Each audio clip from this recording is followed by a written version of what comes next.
Amen, amen. Pas keiki, papas keiki. Motupe ai, whaketahi keiki. La aku pia he nau pehe mai. Ta wo ki whare o Sihova, amen. Hallelujah. Kia pia whanau, kia pia ki he na sisu, amen. La aku pia, he nau pehe mai.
Hallelujah. Ki pas mai ke iki. Doggy. No one is going. Please be seated. Bogi tango di lalo. Ogia e kore me pure ako. Ke tauki me odota. Ke tauki tari pe. Kore peka saresi. Ke to ta mai pe hatau hiva. Kore ka hurita. Ke ne fai haki foi special item ke Tonga College. FAKAFETA'I ke eiki. God is good. And all the time. Amen. Sai ke tai mini ia. Te ka eiki foi special item ki mui. Ka ai tau ki foi hiva tau tolu, eh? Tau ki foi hiva fo au pehe. Te mau hiva to pehe. FAKAFETA'I ke si hova ho mau lau mali e. Pa te mo pehe mai leva mo tolu. Atele, atele. Fefeia, he lava. Hange pega. Mos fanong hiva ko lome. Koia, instead of lome, ko atele, eh? Sai, tau ki ahi ange, eh? FAKAFETA'I ke si hova ho tau lau mali, eh? Ai ke mo uin ngal na mo breakfast, eh? So, lava pe ai toko ya pete mo kai la pe mo tau. Atele, atele. FAKAFETA'I ke si hova ho tau lau mali e.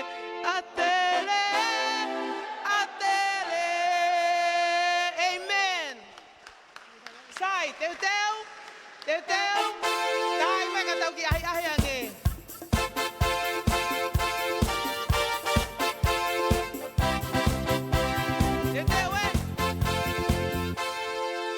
FAKAFETA'I ke si hova ho tau lau mali e. Atele, atele. FAKAFETA'I ke si hova ho tau lau mali e. Atele, atele. Amen.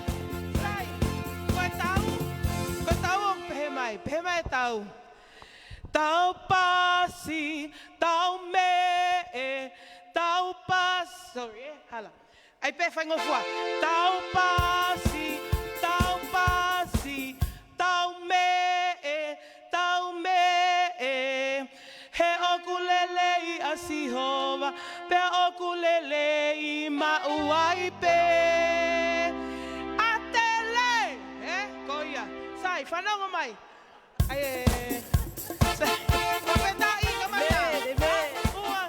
FAKAFETA'I ke Sihova o tau lau mali e. Atele, atele. FAKAFETA'I ke Sihova o tau lau mali e. Atele, atele. Tau pasi, tau me, e okulai a Sihova, pe okulele mauai pe.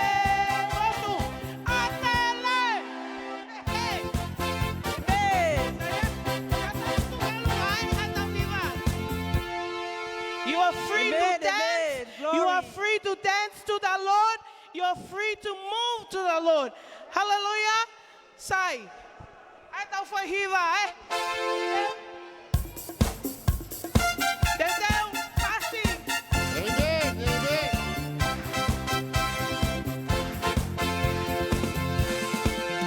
FAKAFETA'I que se roda o tau lau marie. Atele, atele.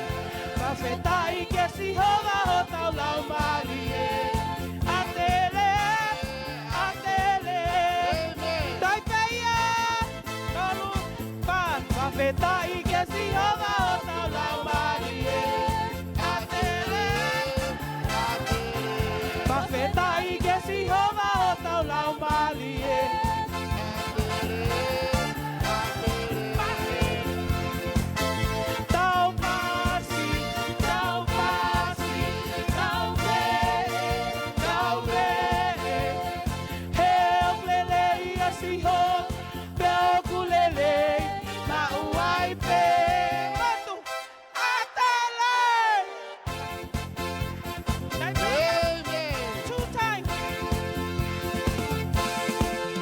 FAKAFETA'I que se roda o tau lau malie.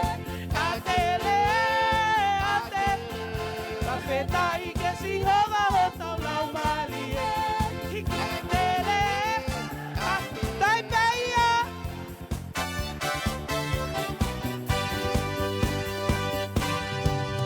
FAKAFETA'I que se roda o tau lau malie.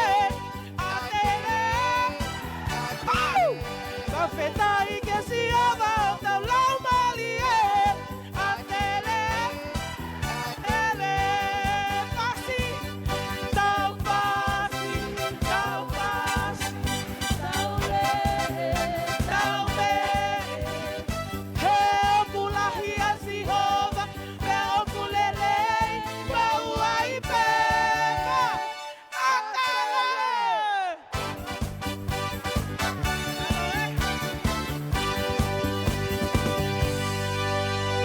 Hallelujah. Sai.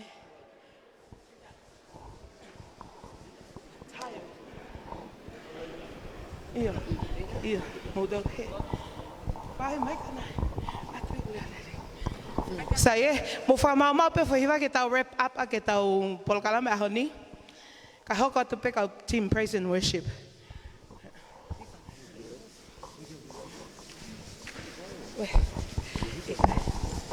FAKAFETA'I, pas ko do mai. The time we get mo hanga yo ta ya Tonga Hai next week to ta mo tolo. Very much I'm thinking this is Tongan college year this year. Yeah? Amen. Pas ki ai. Go FAKAFE kau mo ses tuimana ke kamata aki tau fiangani e pong fakloa ko ni aki tau hu ke ki malo.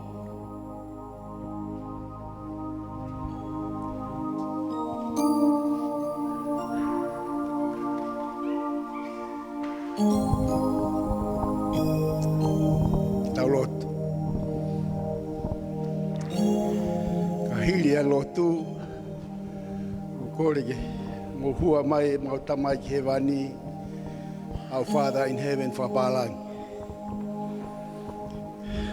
Tua mafi. Fonu ho mauloto he fia. Hanga ki he afiona. Koe o tua lahi, o tua lerei, mes mo alo ofa. Koe tau tangata te mau kei whakamooni ai pē ke whakaofo ofa o e afiona. Koe tamai ta ingata, koe o tua o Isileri, tau hiki ai e sentaire kaua e Tonga kotoa pē. Fono mauloto he fia. Kau whataha mo e whanau ako. Pure ako mo e kau tiuta. E korisi ko Tonga. FAKAFETA'I atu he maulo nuku hao mo ui mai. Ki holo ko lopa uka mea. Mau whakamalo atu. Ko I rea pe o whakawheta'i. Mo e fia ho mauloto. Mau whakamalo atu e ki he whakaiawa e matapā. Whakainasi aki ai kulup whakaloto lahi. Mau heni mo soirete. Mai kau ngā koristu tuku me korisini. Kau mai kulup whakaloto lahi. Ko mau omi peo tuku koloria mo whakawheta'i. Wahe ai kosperi a ho a fio. Ko ia pe ai whalalaanga o e Tonga kotoa pe. Mau lotu ke tāpua kina mai ai fiohi te mau whai. Ai worship, ai wahe fola. Ai lotu moi hufia. Mau lotu ke whakaata ho whinangalo. Ke a fioa hifo ho lau marie o tā kia kina ki mautolu i he pongpongini. Whawheta'i ko whanau ako.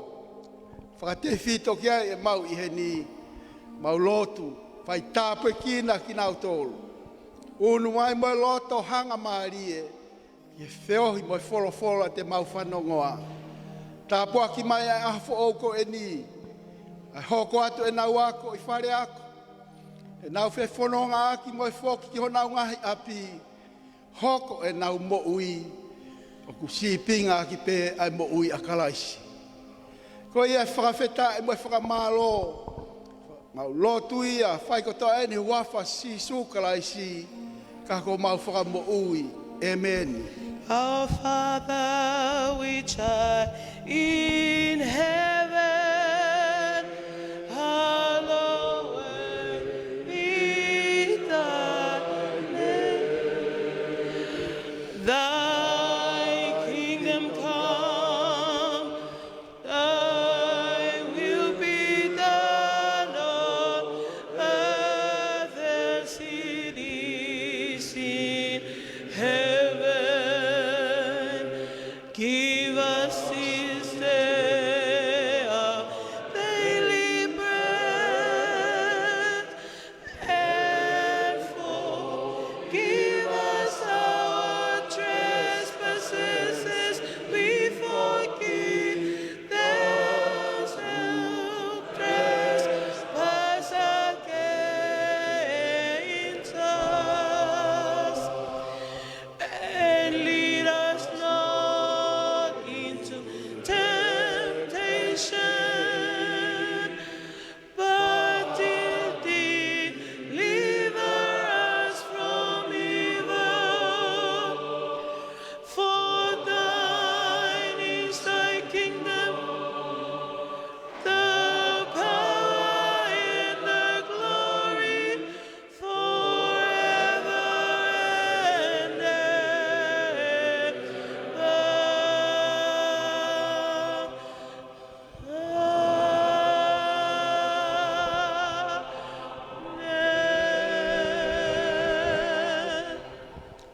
Thank you. Tau pas ka do hegi.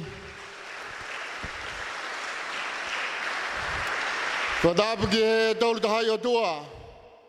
O guafio I ho tau loto ngani. Whadapu ki he kere tupu a koeni. O whahingoa ko mana mo ui.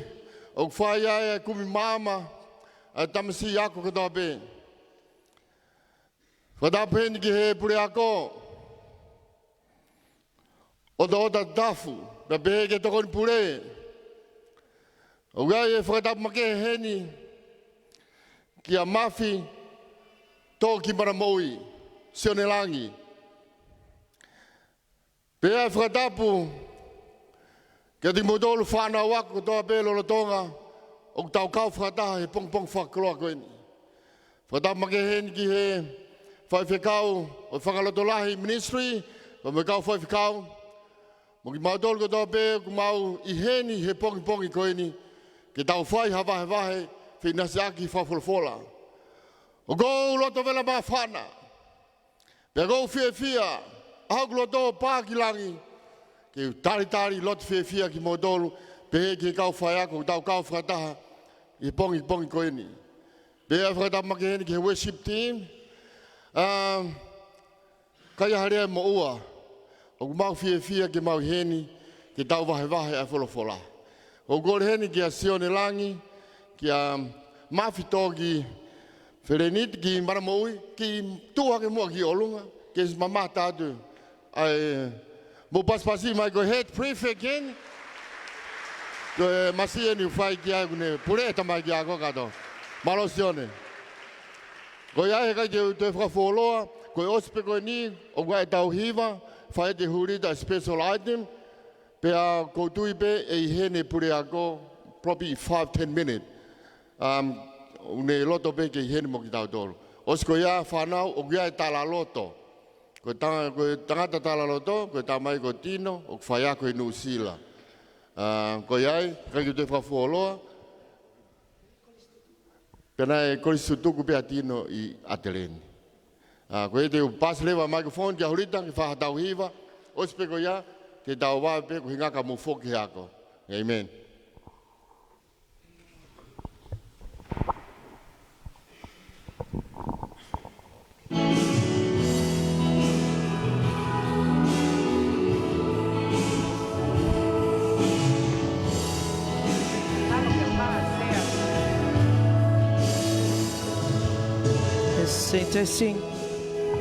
Testing, 1, 2.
Malo hulita, malo.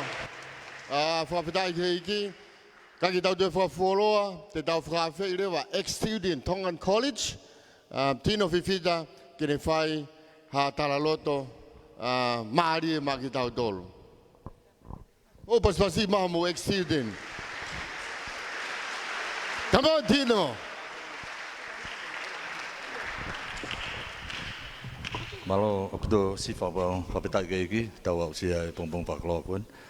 Ko hanggai lau asifa ko ngwa ko Agustino Vivita ko hak mita ra motong pa na ku mai ke Tonga he tahi valtaha ko tai ngwa ke classifito e akon pe na mahu mai te ke form 1 classifito pe mau le ai pe ke form 1 no pa auto ma ba het me no ke ko sa fa yako pa ko ma ba ya me ni o se ta go ya ke ko sa fa yako ko tau pe fa se hol pe te sio kata fa ya ko en mama hen pau sio po ilo te vita tu fanga loka ko te vita na ma ngai fa ta pe hen ni e po ngala ko pe ki mu ai pa to ki mama he ato no fondu sila ko na fa ma lot pong pong ya ne hu pe ko pe ato ke ya na pe ma ka lo tu na kia ko kai Atele tama io na wa ko me pe ta wa ko Atele ko lo i pe ma ka ko wi ka ta mu ko tang i kai os liri we korisia taimi na lotu na to taimi FAKAFETA'I keiki na wako heni na ka ke mo ui lotu e wako heni na o wai pe scriptsa e nioni Atele he taimi go ya kana ka ke mau sa ia he ka wai ko ke ni hi pe ma pe pa mo ngai ta go ni o pe wai scriptsa e nion ka ke mau fie ka wai e go ui mantu poko te arke lotu te ospo pula kita ya kage te tawatain wai ngai me ia e poton ke te tuku mo ngai me ke te fai e taingo te humaya ki te ka wai go he lotu ma mo ilo i go to ape na kage ka ha ku pe he o wai pe ke alo me hen kage u ka ha ku lotu ku fai pe lotu hen e pong go to kana kage u ka wa ha ku lotu hange ko skutsa union pea alu ai pea yo he ai pea yo a pe ki he ko wa fe wa no ana to taria si su pa ia go ko foki de va ke lotu ta ko me le te foki lotu te taria si su ta ko ta wa ta ina nge e ta ngo ke te taria si su pa fa to mala la e ta ngo ya pe fa foki mai manatu ke ta ina ke ya ko ni ka pa nau kau pea he lotu e taingo ya ka pau pe na tari pe sisu e taingo ya ka malo pe te tari sisu te ke mo ui le rei pa ke kakato to sino ka ke hoka fa ngata te kita ko e na halo ki me pe ko maratu i pe kau aki pe mo ko risin ko e na mahu mai i he matapa he mo ta na maha pe sio hatu ke tamai ki na fetong i mai ko ha fo ke ni o bete te unga hina ka te fetongi ta se kure ko na ngo montolu pa e ki mai ka mi pe he ta mai ki ko ta ko o pe he pe ako ko mahu mai ke ni o ko te unga hina te tu mai pe ki api ako pa te foki pe mo ia ki he ko me e ko ku time ko ku hua ta mai ki tu ako mata re re ia to na hua tu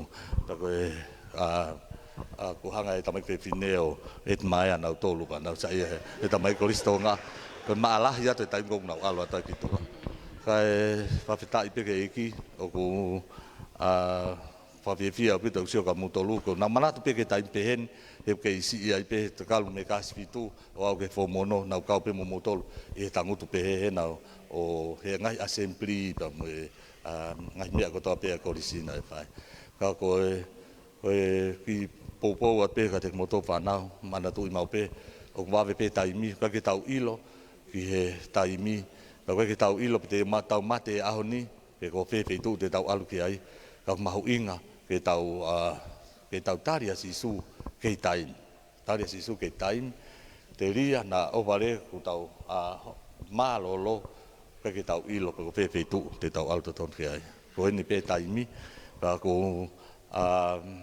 atu pe ki vesi folfola ko ni palo pe ba tolu ves ni mamoyono palala ke eki ake ko to haloto o ai whaki poto o, ke whakaongo ke te ia o hala fua pe, pai whakatontonu ia ngahi alunga. Ko mea te whai, te whalala ke eki, te nehanga ia o whakatontonu o ngahi alunga. ko o fala hiat ka te moto. Malo apito. Pasipasito Martino, ta Tonga College ex-student. Hanga ko tala lota Tino, neo ko na kage mowi lotu hen, but now Tino is a man of God. Amen? Ito pasipasito Martino. Malo hen, ito fa itaw kifo hiba, gospel ko ya, itaw fa fe reva, afa fikawa so leti final que fai aqui falou lá e makitaw dolo. Malo.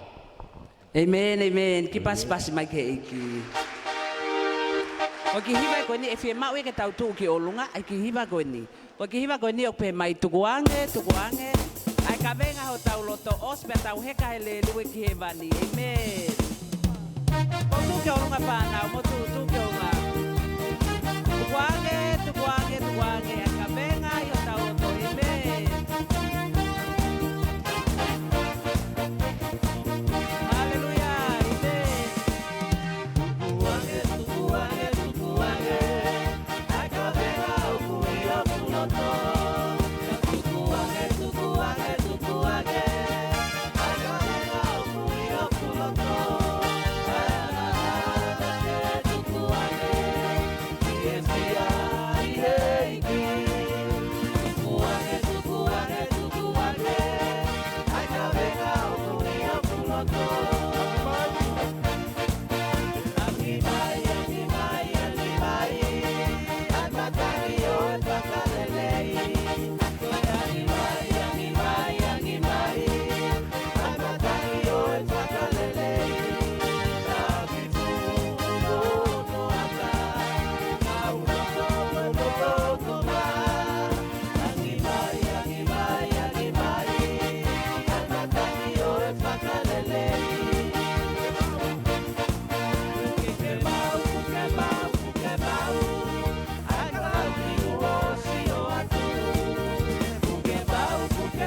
Kukebau. Akau ki uosi o atu. Aleluia, sisu. Oia pea, ia ke kuku. Kukebau. Akau ki uosi o atu. This train is going to end. You better get on this train. This train is going to end. Better get on this train. This train is going to end. You better get on this train. You better get on. You better get on. You better get on this train. Uselueni alukihelai, hauo hekakia. Uselueni alukihelai, hauo hekakia. Uselueni alukihelai, hauo hekakia. Hauo hekakia.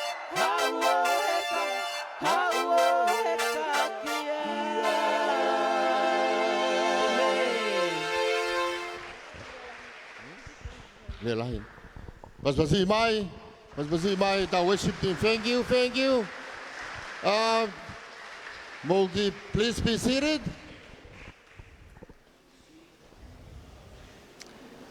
Keren kita pasipasi mai, another ex-student, Tongan College. Solid di final ke fa falo lah mak tau dulu. Malo.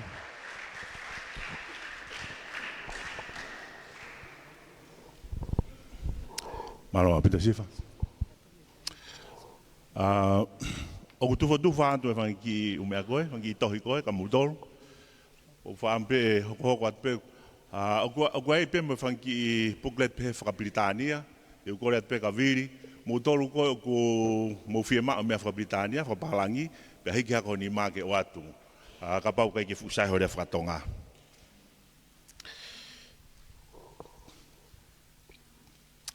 FAKAFETA'I ki fatap ke afio ya tua tau lo Tonga tap ki he pureako ka mata kon pureako e fatap ki ka ufai ako no ka toa tap ki a mafi to ki mara moi ka mai ka mata pure Be whakatapu ke te motoro ko tō pe whana wako. Whatapu atu ki he kautantai whaiwhikau. Kau mā ai toenga o e timi Misiona Tonga ma sisu e whakalotolahi Christian Ministry. E whakatapu ki he tau timi worship. Whanau ko e pompong whawhiwhia au pito eni ki mautoro. Ai whainga maari e whakatā ke mau lava mai o whai e ki tokoni ko eni ki a te mautoro. I ka ono ni mau whiwhia i he pompong ini. FAKAFETA'I. Mara toifo, Ko hingoa na e whakahoko atu he tau MC e sosi whalango ia, ko hingoa ko soileti whinau. Nā kuhu mai ki he korisini he tahiwa waluwha. Tahiwa waluwha ko e tau e kamata e Form 1 i Atele ni. Na e osi e Class 7 ni i he tahiwa walutolu. Kamata ho mau tau na mau kamatai e kamata ko e Form 1 he apini. Kuhu mai ki he ni na ku wakonofo mau na kamata o mau whare mohe na mau nofo he holo motu a koe ni fu holo papa koe na te holo ki mehe ni. Me lau mahina, pea mau hiki me ke whare tungi na tu me ta whaaki koe, ta uruaki. Pea tonga koe wako he ni na wakonofo mau na ku whare alaiwa mamao. Kai ke he lahe abito e ngahi manatu merie, e taimi na uke iako ai he ni, whainga tonga mo ui, mo umea ke he na e hoko he apini. Whakalanga manatu pea e awhi mai koe ni, whakaufu ofa au pito ko tau apini, o fuoroa au pito ta e awhi mai ki he ni. Nei pe ki whainga maari he tau kuosi o whai awhi mai, ka ko whakaufu ofa ange mamata ko tau apini, whakamalo lahi ki he pure ako, ka mai tongon pure, pe ke kau whai ako, pe whoki a mafi, ka mai ki mautoro no kotoa pe whanau ako. Sai, ko ki tohi kona uke to'o, ke sio ki mua ki he pesu ura ki pe tohi ai ki whoirea koe makatuunga. Okay? Hiki ake ano ni mau koe kene mau ha, koe ki hane ki tohi ana. Viri kei toi pe, osi, taku osi Mo wahe pena, O wahe pena, whainga maari e te lahi ange e toi whai au mai o whoake atu hamu whangi tohi. Ko ki whoirea u asi koe makatuunga. Okay?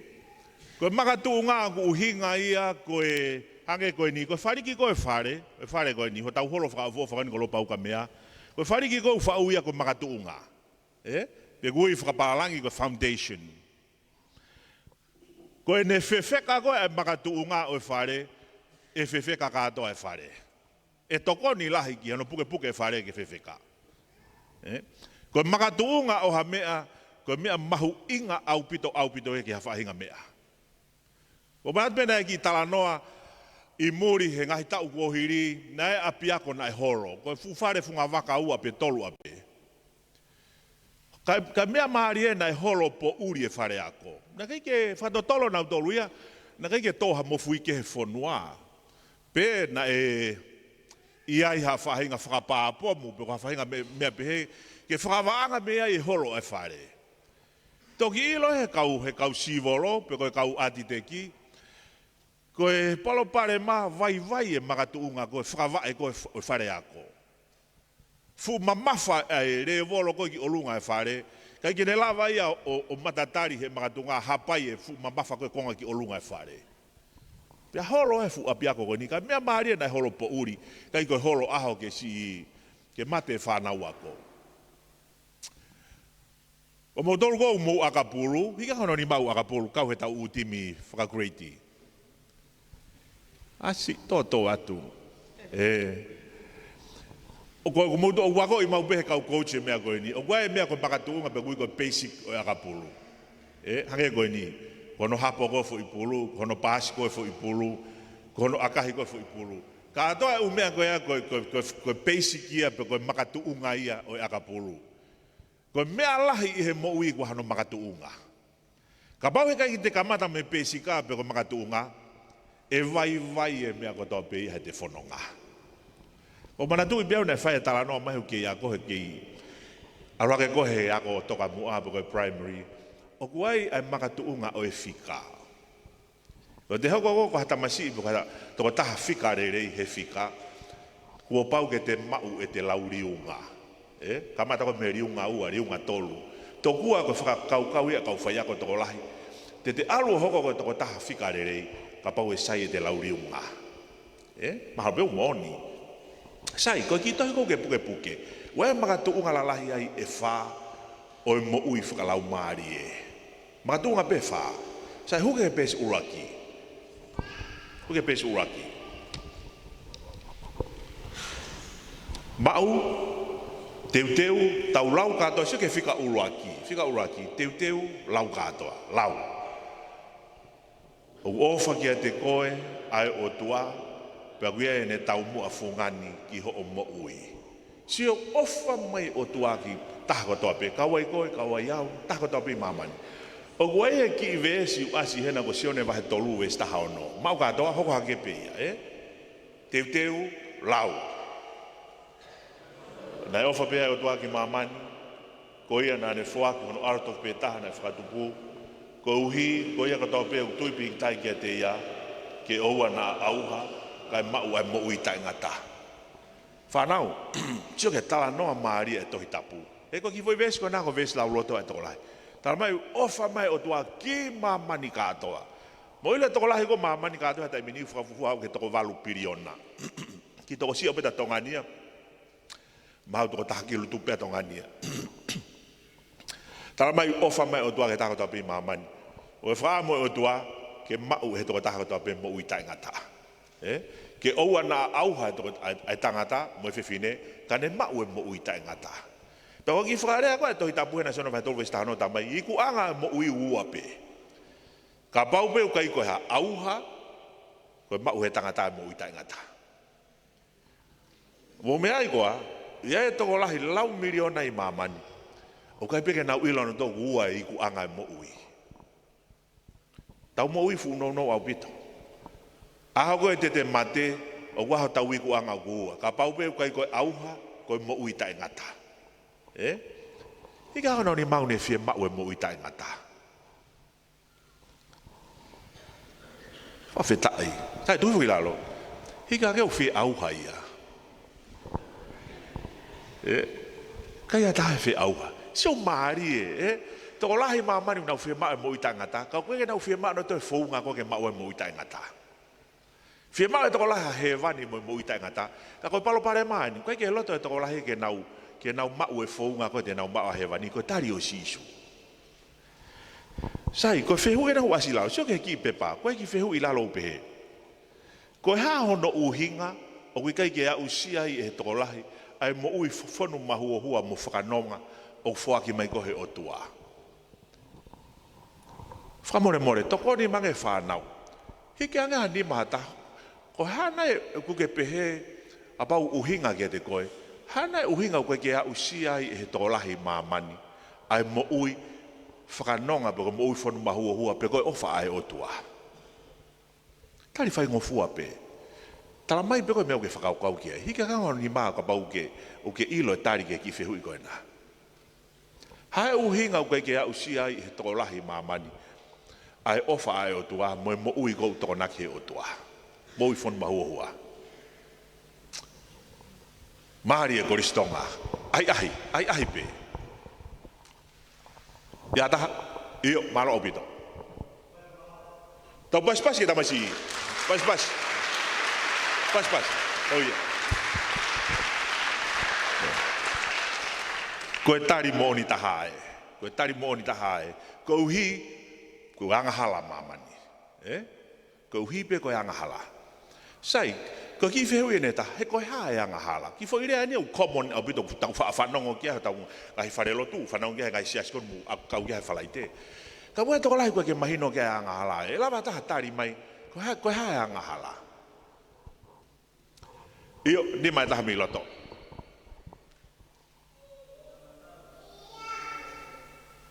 Toki ai mengere o lahi kataku. Mahalo tau pas-pas kia tamasi koe ni, Koia. Koia, E ang hala koe talangata aki o tua, Pea ku toki whahingoa e toko lahe anga halahe mea koe ni koe loi, koe kape, koe kākā, koe kaihaa. Ka toa u mea koe ia ko u attitude ia pe ko ulunganga ia o anga hala. Ka koe anga hala koe tari whaingo fua taha e, koe talanga taa ki o tua, pe koe te whai piho toloto, kai ke whai e whina ngalo o tua. Sai, sio ke ki pesono ua. Mantu ko mga tunga u whawe, sio ke pesono ua lanu kulo mimi lanu kulo kula koe. O koe ki vesi u hoko hake whika ua, ko loma wahe tolu vesi ua tolu. Ma uia, teu lau. E wikai ia whai kehe, ua tau whai anga hala ko toa pe, pa wikai ke tau wau sia ho i fua e o tua. Whanau ke lau e wholofola, ta mai kai ke ha whai kehe, ta tau e toko taha ko toa pe, tau whai anga hala ko toa pe, kai ke au sia ho i fua e o tua. Whai anga hala taha ko toa pe i mamani, mau tolu kone kau whai whekau, hu whangai whatapu, o mau kei moua pe i anga hala, kai ke ha taha hau i mamani. Sa isio ki lalo ke ki fo i vesi, lalo au pito, tau potaha ki lalo, ko loma wahe ono vesi wa tolu. Mau ia, teu lau. Toko nake o anga hala koe mate, ka koe mea ofa e o toa, koe mo uita e ngata, tu ia kalaisi su ko tau eiki. Oi au e whakapo, whanau ke tāno e wholofola. Tala mai koe toko naki o e anga hala, koe mate. Koe paki koe tahau pehema, koe totongi pe koe wahe o anga hala, koe mate. Koe mate koe nā whanau, koe ke uhinga ke mate koe pa awo tanu i whaitoka. O koe ke uhinga ki ai. O manatu e rei ke whaitoka koe nau tuu koe ve hala koe ni, ani koe ni loto apia koe ni. Taimi koe maupua koe ua uloki a koe ni, o te mohe pe po te longa o whikahe matapure. Lere ke malae o tong mai fui kiri me funga malae. Taimi koe mautore mauera no mau. Ke te a pe o te mohe, pe koe te longoa, he te lere kita tong mai fui kiri he po uri me malae. Kai te hoko umea koe taimini. Kai ke, tala mai wholofola koe to tongi anga hala, koe ha? Mate. Pea koe mate koe koe ke uhinga ke mate koe tanu koe. Uhinga mate koe na, uhinga e na ia, ki he māwa e tae ngata, ai lau maari e oe tangata, pea moe otua. Uhinga na ki heri. Moe se whanau he whaitu koe wha puak he kau malanga ko heri. Kai ke, ngone, tāno he koe speria mātiu wahewa ni mawe se whātahau ase rea koe ni. E nei kai ngāhui a heri e o tua ma ae tangata, kana e ngāhui a mai te volo mo ne kau angelo. Ngāhui ma se tane mo ne kau angelo. Ka ko uhi koe whai anga hala a mamani, uhi ngai alua e tangata ki ai. Ae koe mate kou tala noa ki ai e wholofola, ia loma vai hono vesu a tolu. Koe mate koe uhi ngai ke eternal separation, the spirit of man from God. Sio ke whakamamahi koe tāno ke mate koe na. Ile whakaosi koe vesi o pehe mai. Ka koe mo ui tae ngata o kutu uia hai. Kraisi su ko tau eki. Tamai ka koe mo ui tae ngata koe mea ofa ai o tua koe mo ui tae ngata. Tu ia kraisi su ko tau eki. Tamai koe mea ofa. Tari mātaha ki whehu i nau koe ni. Koe hae whai kehe mea ofa pia moe pare. Whakakwau ke onki whai ke whiu mea mahu inga koe ni. Mea ofa pare. Te ke ngāo e mālohi he ako mālohi, e whakapare i koe tutuko e ako ke mau ho pare. O ku kehe ai pare me mea ofa. Ia tamasi i hena te ne lawa tari mai, hai kehe pare mo mea ofa.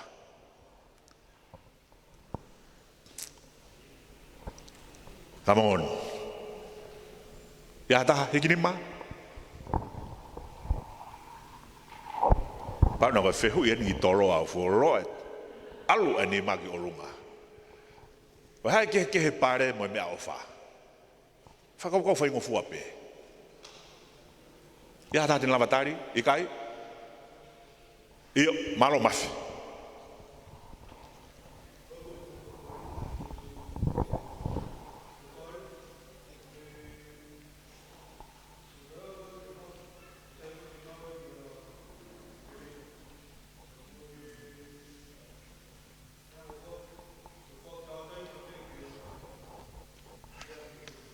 Malo, então faz com a bacia, faz. Vai.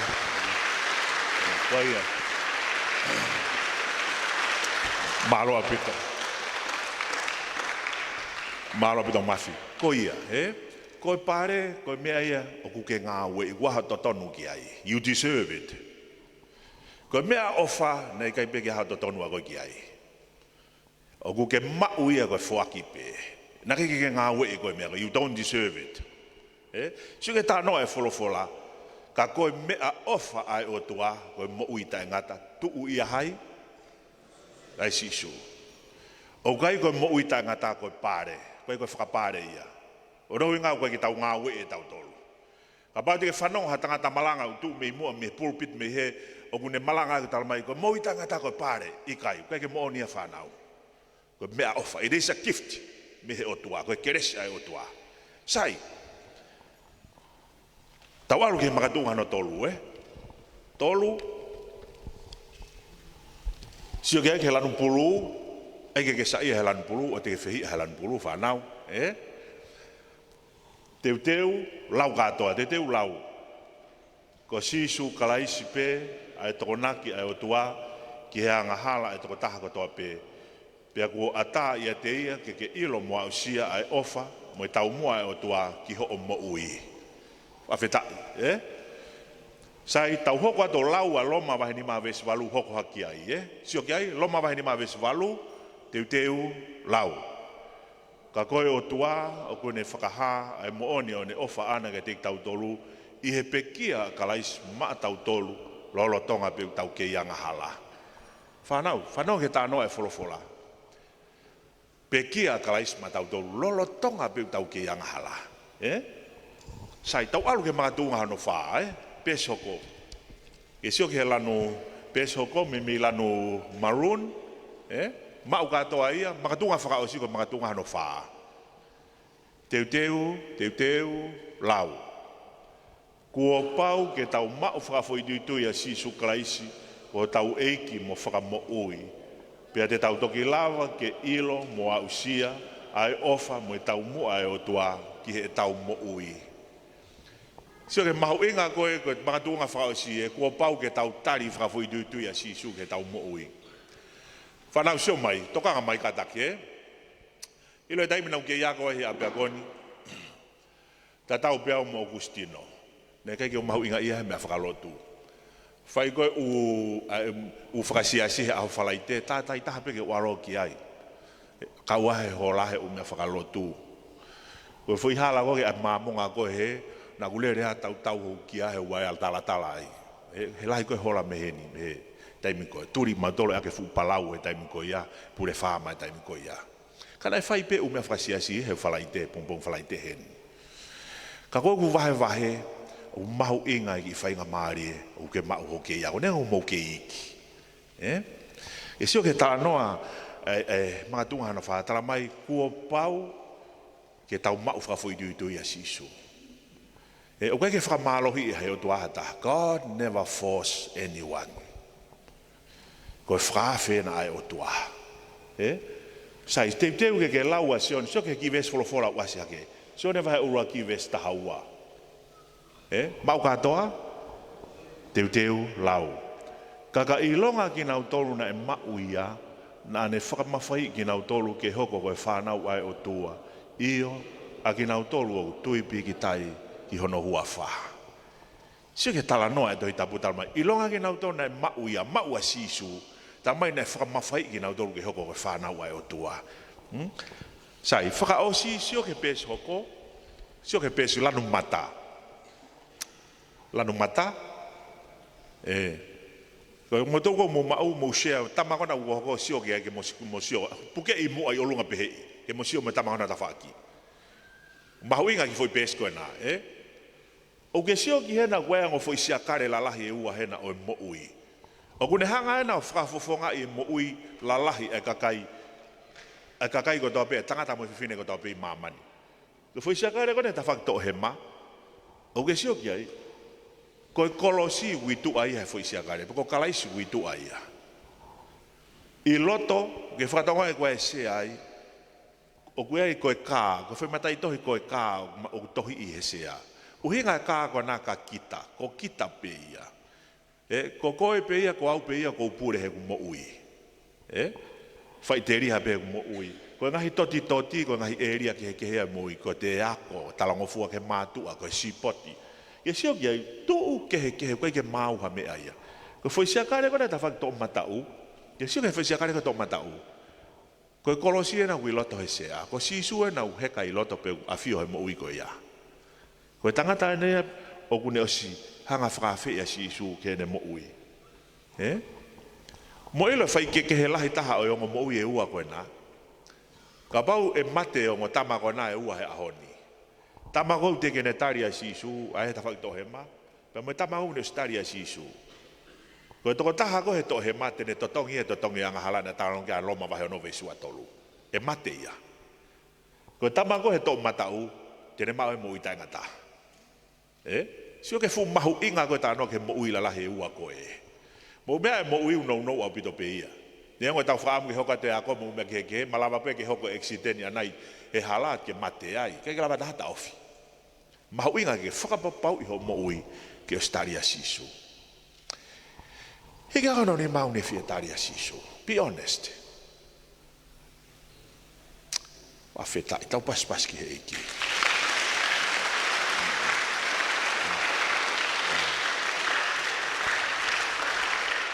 Maulau ko tāpuaki whainga Mario pongpong in sei. Whamore kui pe ho meanga, tango tupe kui.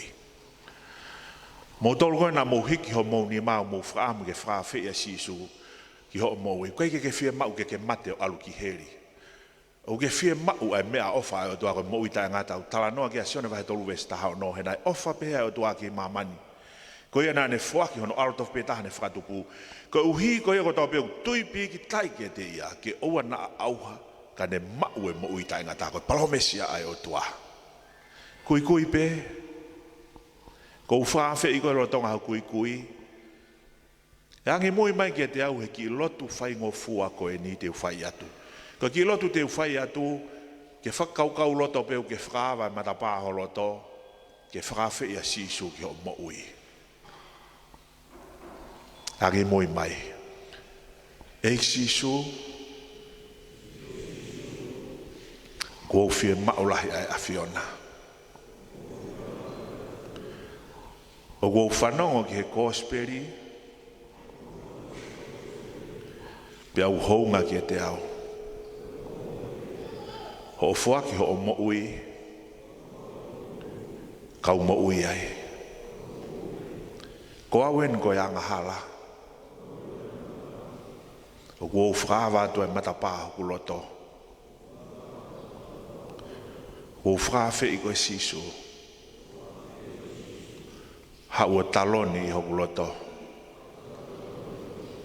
O kua utuku pā he ahoni. Te umui kia te koe. O au ke ngataanga e ku mo ui. Toko ni mai sisu. Ke takau ngā whanonga. O kou whai e lotoni I he tui. I o hua whāsisu. Kou whakamo ui. Mohoku eiki. Emeni. Tau pas ki eiki.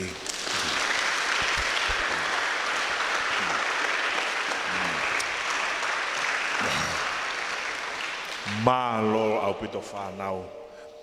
Ko ki lotu na ke whai, ko ki lotu tuku pā ia. Mahalo pe ka ke fu make sense ia he ta ahoni, ka ke mahino. Ka ku kamata ke whawhi a sisu ko loto. Awai ha taimi o eka tua taha ka koe, ko stari a sisu pa ke talange io. Talange io. Aho fiha ahoni? Aho fiha? Aho taha o siulai, uafe uanima, na utari a sisu. Ka pau ke whai mo oni me holoto ki lotu koe ni. Ilo e palomesko e wholofola whakawa he tolu vesu anoa. Wa anu tu he matapāu tuki. Ilo ngā iau whanongo ki hau reo bene to e matapāu ko hu ato kai ho mohe mo ia, kai ho mohe mo au. Pauna ke whawa matapāu holoto he ki lotu. Lotu whai ngofua koni he tui. Hu ato e siso afio ho mo ui. Taka ne palomesi afio ta e ngata I ho mo ui. Wa ne alu atu ne alu atu mo e ne mo ui ko mo ui ta e ngata nofo mau I ho mo ui. E whakapapau I ke mau e mo I taingata. Amen? FAKAFETA'I ki he eki, Mahalo a pito whanau teu kore ki he kauhiwa, ke whaipeha tau ki hiwa, e whaha tau ki hiwa, o sikua pa whai tau lotu whakaosi, Mahalo a pito.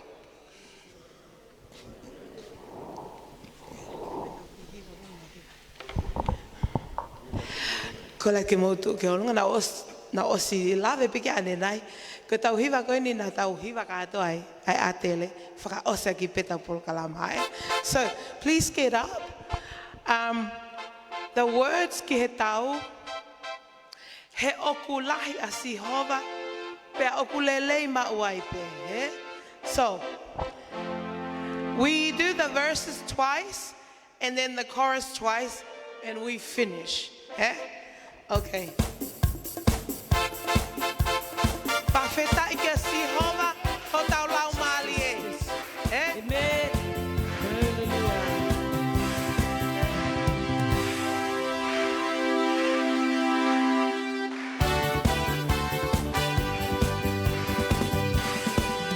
FAKAFETA'I ke Sihova, ho tau lau mali e.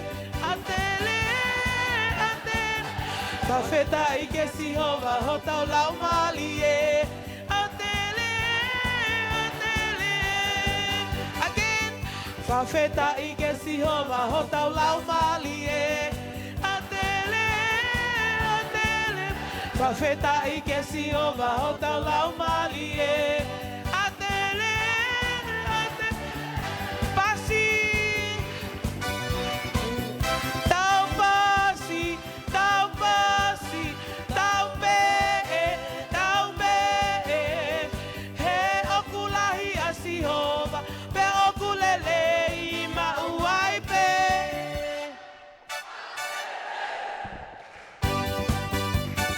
Last one.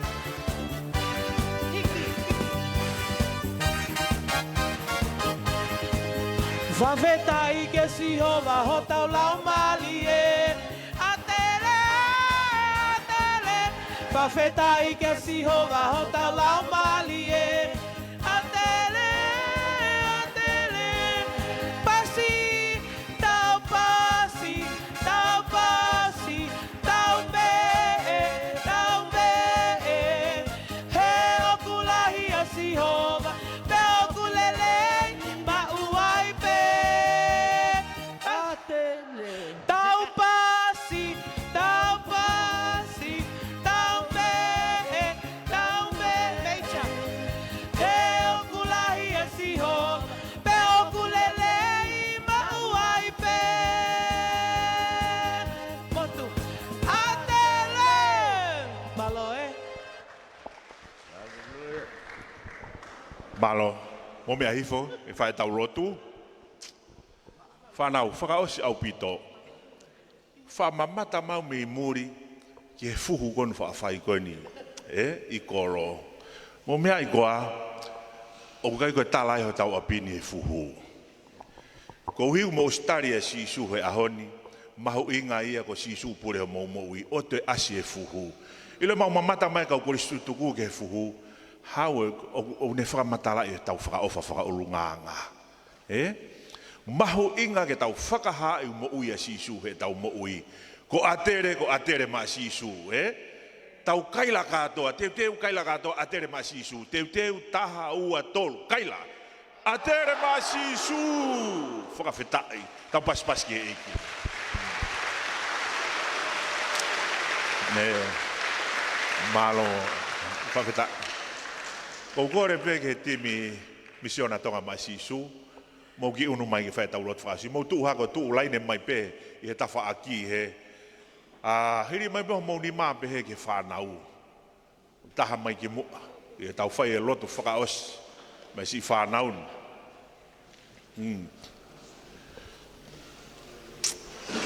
Toi pe tau ki minite nima. Tau lotu whakaosi, tau lotu pe he minite tolu. Pa askoa ba te oange whainga marie. A mafto ki mana mo ui ke hau whae tau whamalo, Tau lotu pe atari mai tau lotu. FAKAFETA'I. Malo sisu. FAKAFETA'I eki. Tamai o mau FAKAFETA'I atu he afiona. O mau tutu he ni. E holo lopa uka mea. E si whanau ako mafi tō ki mana mui kau mai kau matapure. E si whanau ako. Kau maasi kau whai ako, pure ako, kau mai tokon pure ako, me ke tiu talahi mo kau ngau koe apini. Koe ne whanau koe ka hau koe pure anga pe koe whanua. Koe ngahe whamiri. O mau hapa e ke te koe e o tua mafi. Mafi tō ki mana mo ui ka mai kau mata pure mo si whanau koe ni. O ku tangutu he ni e kau tangata. Te nau hoko koe kau taki e whanua aho. E mau whanau wa e aha kau taki apasia o tua. E mamangi e whanua i hamou i aha kau tangata whanu i he apasia o tua. E palo pare mai ki whanua ni e tūlu ki lalo e mea kotoa pē. Ka pau e taki e kakai hite ni me kakai mou i tai apasia o tua he whanua ni. Mo ni talaroto e same tolu ve sango fulu me taha ua mono ia ka ko pure anga o tua aka si hova. Si hova ho nau o tua. Mau hapa e ke de koe o tua mafi si whanau koe ni. E tenga le rei e ko speri ko to he pong koe ni. Alo me koe ke fuhinga mari e ke whanau e tokola. Mau loto hapa e ke de koe ke hanga o te hunu ki ifo ke loloto he loto e tamasi ko to pe. E tenga mo ui e ko speri ha honi. Mata pa ho nau loto na frava pa nau fai e ki loto tuku pa koe ni. Mau loto ki afiona ki hanga fui. Ki hanga frama ui e to mafi. Lau mari e mau o ni mau tau tapa ki te koe. Tambo ki mafto ki mana mo ui. E fatongi a mafatuki tuki. Falala ki he pure ako ka mai kau fai ako. Pegi si kau mata pure. Ke nau hoko kau si pinga rei o mo ui whakao tua. Kau mai tamasi ko to peu tangutu heni. O tua mafi mau loto o kore ke te koe. Hala mai lau mari e mau ni on ki loto e tamasi ko tope. O koe koe mea mau lau kau ai koe fuhu me moe fie lahi, moe afungi. O ku ngangatu mea whakao fōwhang he tamasi. O ku haa me hene tonga mōi e sisua, e whakataki, e mōi talango fua, mōi whakapapa. Tahai e koloa na yako ki mau tolu heni. E whanau tā mau e pini e mōi talango fua, mōi whakapapa. Koe urunganga whakautua ia. Tāpua ki eiki e whanau ni. Au lot mai pure ako ma ota. Whatongia lahi fuesia he pure ako. A more ka ke o mea ha poto whakautua whanau na wako o tāmai o eiki. Ia ke ngalo si ono ki o whewhine mo whenga mo ui uwhai i Amerika. Kau maa ua i whia kanesi.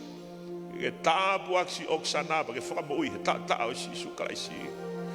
E tāpua ke ki whamiri o pure ako. Takon pure ako mo e pou uwhai ka mai tiuta lahi mo e kau tiuta. Uke ufi e tata o sisu e ngā ue tau ko e ni. Ke make hea ke tau ngā ue wafe ua ni mamba hoko atu. O aglo toa e api ko mana mo ui e loto ngā ue o tua. Ia lang ia e o tua he whaifatongi ango tau pe uwhai he api ni. Mauloa tua mo e hui hua ko e ni. Huafa lahi mo e huafa ikuna. O sisu Christ ko alo ka ko ia mau whamo i mau eiki. E meni. Meni malo au pito. Malo pito tau whakawhi e mafito ki marama ui kene whai ha le whakamalo. Malo.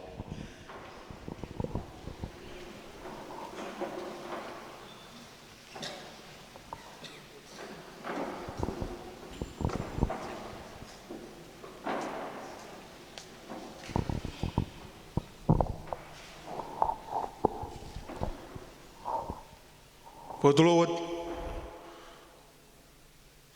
ko tape me o tua o whio ta loto Tonga ko ta mai alo mara mari manon ka ko ala mai te ko nei vio kai fa laua o tono e ke fa ta fa FAKAFETA'I me fa malo ai na ta wa usia pongpongin po FAKAFETA'I mo la monu e la manien o ia ko au sia mo fot mai mo ia tangata i whewhikau whaina sia ke whanaun pa whangai ato e pē me pure ako ka tiuta ka maa e whanau Kristo ngā a mo whakamalo loto hunga ia mon o ngā ko ngai whekau ngai poupou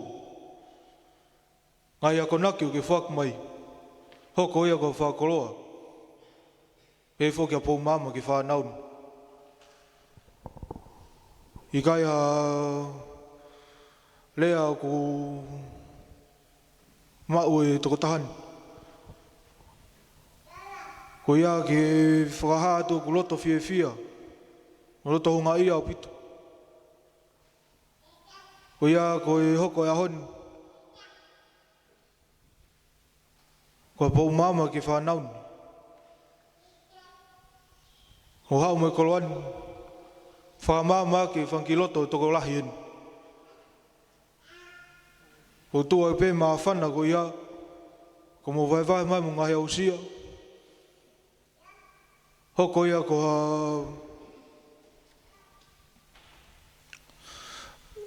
Kako anga ki whanau.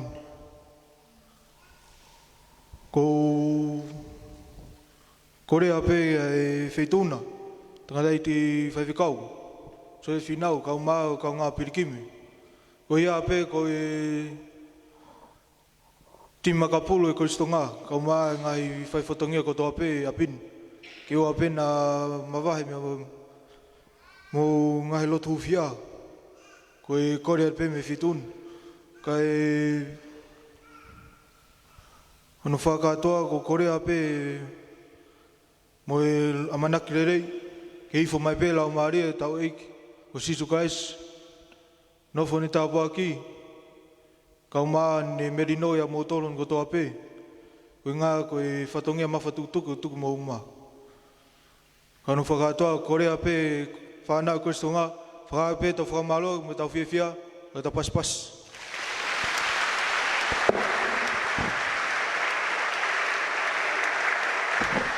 Amaro atu, mawhitoki mana moui, ai mau whakamari e.